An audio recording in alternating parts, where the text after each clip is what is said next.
दरम्यान या व्हिडिओ संदर्भात आमदार महेंद्र दळवी यांच्याशी झी 24 तासनं संपर्क साधला आणि त्यांची प्रतिक्रिया जाणून घेतली आहे. महेंद्र दळवी यांनी मात्र हे आरोप फेटाळून लावलेले आहेत. सत्यता अजिबात नाही आहे. अंबादास दानवेने ज्या पद्धतीने व्हिडिओवरती ट्विट केलेत किंवा प्रसिद्ध केलेत ते मॉक करून केले असं आपण बघायला मिळते सगळं तिथे. जर सत्यता असेल तर मी सांगितलं की बाबा मी आमदारकीचा राजीनामा द्यायला तयार आहे, पण एखाद्याची अशी बदनामी करणं किंवा माझ्या पक्षाची बदनामी करणं हे उबाटा गटाचं कामच आहे.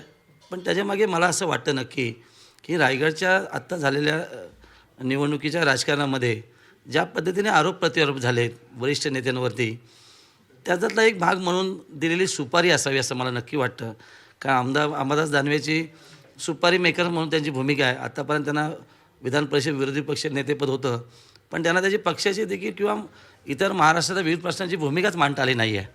आणि नेहमी बघितलं की आरोप कोणाच्या करायचे आणि त्याच्याशी मग कॉम्प्रोमाइज करायचे हा त्यांचा व्यवसाय आहे. त्यातलाच हा एक प्रकार. त्याला मला गांभीर्याने पकडणं एवढं काय ठीक नाही त्यांना.